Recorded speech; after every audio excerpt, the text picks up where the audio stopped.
NMSM government കോളേജിലെ മലയാള അധ്യാപകനും NSS ജില്ലാ കോർഡിനേറ്ററുമായ വിനോദ് സാറിനെയാണ് ഞങ്ങൾ ഇന്ന് ഇന്റർവ്യൂ ചെയ്യാൻ പോകുന്നത്. നമസ്കാരം, എല്ലാവർക്കും ഈ അഭിമുഖത്തിലേക്ക് സ്വാഗതം.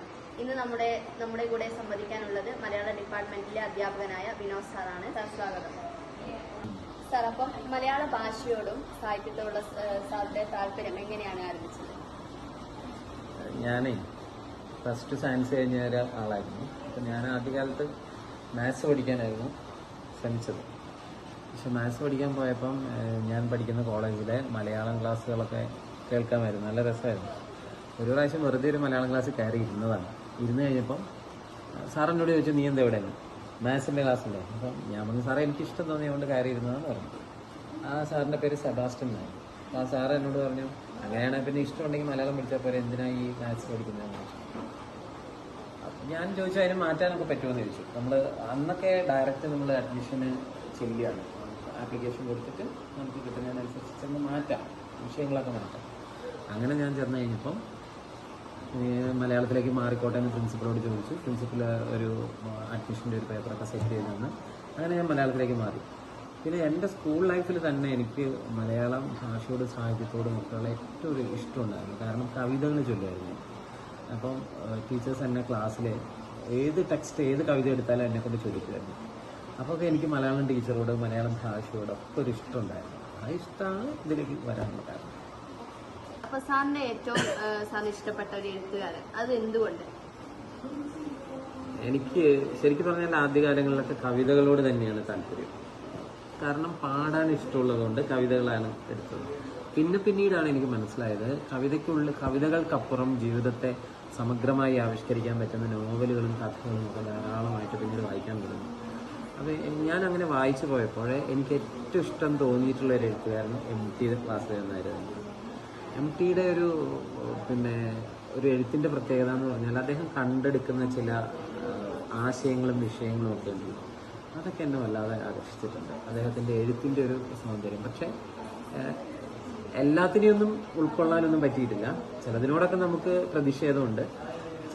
ചില ഒരു വരേണ്യത എപ്പോഴും സൂക്ഷിക്കുന്നുണ്ടോ എന്നൊക്കെ നമുക്ക് തോന്നിയിട്ടുണ്ട്. അങ്ങനെ തന്നെ ഉണ്ട് താനും, എഴുത്തിൽ അങ്ങനെയൊക്കെ ഉണ്ട്.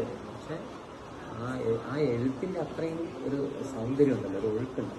അതുകൊണ്ട് എനിക്ക് MT ഇഷ്ടമാണ്. പിന്നെ ഇപ്പോൾ ഈ കാലത്ത് കുറേ പുതിയ എഴുത്തുകാരുണ്ട്. അവരുടെ എല്ലാത്തിനെയും ഞാൻ വായിക്കാറുണ്ട്. പക്ഷെ നമ്മളായിപ്പോൾ ഇങ്ങനെ വിസ്മയിപ്പിക്കുന്ന എഴുത്തുകാർ ധാരാളമുണ്ട്. ഈ പുതിയതുണ്ട്, ഒത്തിരി എഴുത്തുകാരുണ്ട്. അതൊക്കെ വളരെ ഇഷ്ടമാണ് എഴുത്തുകാർ. ഏറ്റവും കൂടുതൽ ഞാൻ ഇഷ്ടപ്പെട്ടിരുന്നത് MTനെയാണ്. അദ്ദേഹത്തിൻ്റെ ഒരു എഴുത്തുകളുടെ കാലം കഴിഞ്ഞു. പുതിയ ആളുകളെല്ലാം നമ്മൾ ഇഷ്ടപ്പെട്ട് വരുന്നുണ്ട്. നല്ല ആളുകളുണ്ട്. എനിക്ക് MT കണ്ടെടുത്തതിൽ എനിക്ക് ഏറ്റവും ഇഷ്ടം തോന്നിയ ഒരു നോവൽ എന്ന് പറയുന്നത് രണ്ടാമൂഴമാണ്. ആ രണ്ടാമൂഴം ശരിക്കും ഒരു രണ്ടാമൂഴക്കാരനായി മാറേണ്ട ഒരു മനുഷ്യൻ്റെ ഒരു വികാരം ഉണ്ടല്ലോ, അതിനെ വളരെ കൃത്യമായി അത് ആവിഷ്കരിച്ചിട്ടുണ്ട്. അദ്ദേഹത്തിൻ്റെ പല നോവലുകളും രസമുണ്ട്. നാലുകെട്ട് നല്ല എന്താ പറയുക, ശരിക്കും നമ്മളെ ഒന്ന് ഇരുത്തി ചിന്തിപ്പിക്കാൻ, ഒരു സ്വത്വബോധത്തെക്കുറിച്ചൊക്കെ ഒന്ന് ചിന്തിപ്പിക്കാൻ. പിന്നെ മഞ്ഞ് എന്ന് പറയുന്ന അദ്ദേഹത്തിൻ്റെ ഒരു നോവലുണ്ട്. കാത്തിരിപ്പ് എന്ന് പറയുന്ന ഒരു വിഷയത്തെ ആവിഷ്കരിച്ചത്. അങ്ങനെ ധാരാളം നോവലുകളുണ്ട് അദ്ദേഹത്തിന്. എനിക്ക് ഏറ്റവും ഇഷ്ടം രണ്ടാം. മലയാള സാഹിത്യം വിദ്യാർത്ഥികളുടെ ചിന്താശേഷിയെയും മാനവിക ബോധത്തെയും എങ്ങനെയാണ് ബാധിക്കുന്നത്? അതായത് സാഹിത്യം എന്ന് പറയുന്നത് ജീവിതത്തെ ആവിഷ്കരിക്കുന്നു. ജീവിതത്തിൻ്റെ സമസ്ത വികാരങ്ങളെ ആവിഷ്കരിക്കാൻ സാഹിത്യത്തിന് സാധിക്കുന്നു. അതിൽ വ്യത്യസ്ത വ്യവഹാര രൂപങ്ങളിലൂടെ സാഹിത്യം മനുഷ്യനെയാണ് ശരിക്കും, മനുഷ്യനെയും സമൂഹത്തെയും പ്രകൃതിയെയും ഒക്കെയാണ് സാഹിത്യം ആവിഷ്കരിക്കുന്നത്. അപ്പോൾ മനുഷ്യൻ നമ്മളുടെ അടിസ്ഥാന വികാരങ്ങൾ എല്ലാം നമുക്ക് മറ്റൊരാളുടെ വികാരങ്ങളിലൂടെ വായിക്കുമ്പോൾ നമുക്കത് ബോധ്യമാവുകയാണ്. ഒരു കഥാപാത്രം വായിക്കുമ്പോൾ ആ കഥാപാത്രത്തിൻ്റെ ചിന്താധാരകളിലൂടെ നമുക്കും സഞ്ചരിക്കാൻ സാധിക്കും. അപ്പോൾ നമ്മൾ എന്ത് ചെയ്യുന്നു? വിശാലമായ ഒരു കാഴ്ചപ്പാടിലേക്ക് എത്തുന്നു. ആ വിശാലമായ കാഴ്ചപ്പാട് സാർവദേശീയമായ കാഴ്ചപ്പാടിലേക്ക് എത്തുന്നു.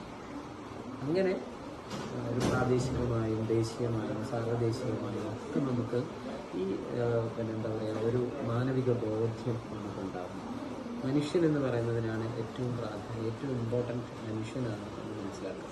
നമ്മൾ വെറും ഒരു സ്പീഷീസ് മാത്രമാണ്. ഹോമോ സാപ്പിയൻസ് എന്ന് പറയുന്ന ഒരു സ്പീഷീസ് മാത്രമാണ്. നമ്മൾ അതിനെ അങ്ങനെ കാണേണ്ടതുള്ളൂ.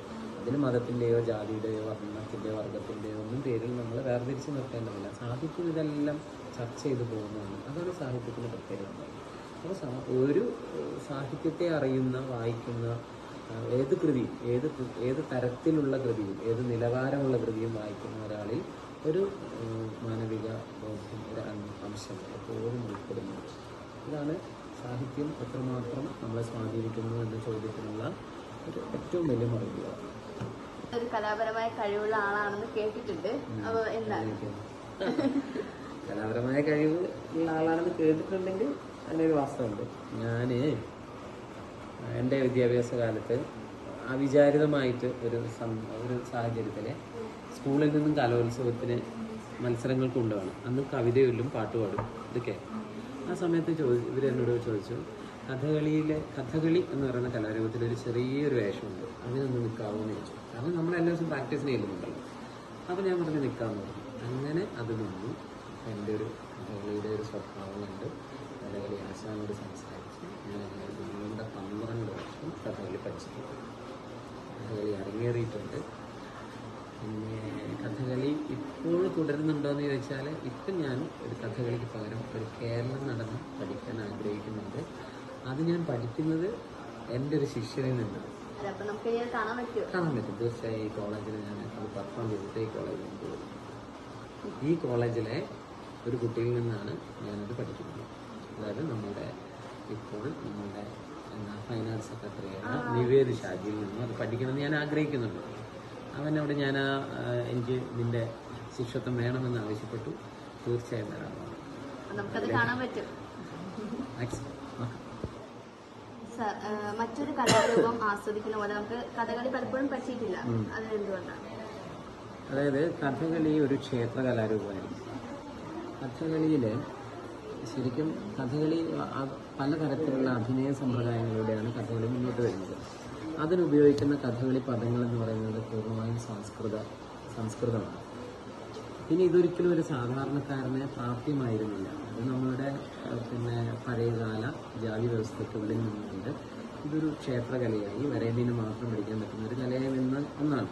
അതിൽ നിന്ന് പിന്നീടാണ് ഇത് ജനകീയ രൂപത്തിലേക്ക് വരുന്നത്. ഇപ്പോഴും പലതരത്തിലുള്ള അഭിനയ സമ്പ്രദായങ്ങളിലൂടെയാണ് കഥകളി മുന്നോട്ട് പോകുന്നത്. ആംഗികം, സാത്വികം, ആഹാര്യം എന്നൊക്കെ പറയുന്ന വ്യത്യസ്തമായ അഭിനയ സമ്പ്രദായങ്ങളുണ്ട്. അപ്പം നമ്മൾ വേഷം കെട്ടിയാടുകയാണ്. വേഷം കെട്ടിയാടുമ്പോൾ മുഖത്തെ ഭാവവും കൈയും കണ്ണും കാലും ഒക്കെ താളത്തിനൊക്കെ നമ്മൾ ചലിപ്പിച്ചിട്ടാണ് ഇത് ചെയ്യുന്നത്.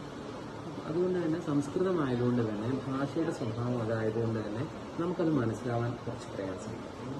അപ്പോൾ ഉദാഹരണമായിട്ട് ഒരു കഥകളി പദത്തിൻ്റെ ഒരു സ്വഭാവം, അതായത് അങ്കനെ ഞാൻ ഇന്ന് പോവലെങ്ങനെ, അങ്കനെ ഞാൻ അങ്ങ് പോവലെങ്ങനെ.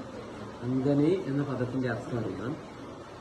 അങ്കനെ എന്ന പദത്തിൻ്റെ അർത്ഥം അറിയണം. അത് അറിയില്ലെങ്കിൽ നമുക്കത് എന്താണ് അവർ കാണിക്കുന്നതെന്ന് മനസ്സിലാവില്ല. എങ്കിലും കഥകളി നമ്മളുടെ കേരളത്തിൻ്റെ സ്വന്തം കലാരൂപമാണ്.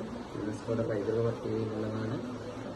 ഇപ്പോഴും കഥകളി നിലനിന്ന് വരുന്നുണ്ട്. പക്ഷേ അത് സജീവമല്ല എന്നുള്ളൊരു പ്രശ്നമുണ്ട്. കാരണം ഇതൊരു കലാമത്സരങ്ങളിലേക്കൊക്കെ മാത്രമായി ഒതുങ്ങിപ്പോകുന്ന ഒരവസ്ഥയുണ്ട്. പക്ഷേ വിദേശീയരെ സംബന്ധിച്ചിടത്തോളം യുനെസ്കോയുടെ പട്ടികയിലുള്ളത് കൊണ്ട് തന്നെ വിദേശീയരെ സംബന്ധിച്ചിടത്തോളം ഇവിടെ കൃത്യമായി കഥകളി പഠിക്കുകയും കഥകളിയെക്കുറിച്ച് ഗവേഷണം നടത്തുകയും ഒക്കെ ചെയ്യുന്നുണ്ട്.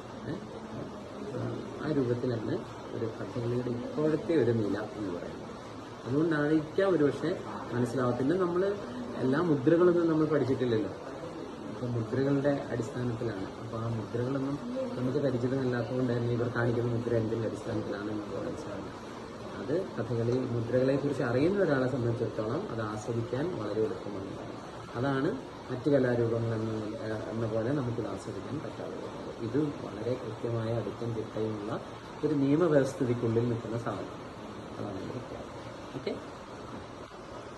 ഈ അഭിമുഖത്തിൽ സംവദിക്കാനെന്ന വിനോദ് സാറിന് ഞാൻ നന്ദി അറിയിക്കുന്നു.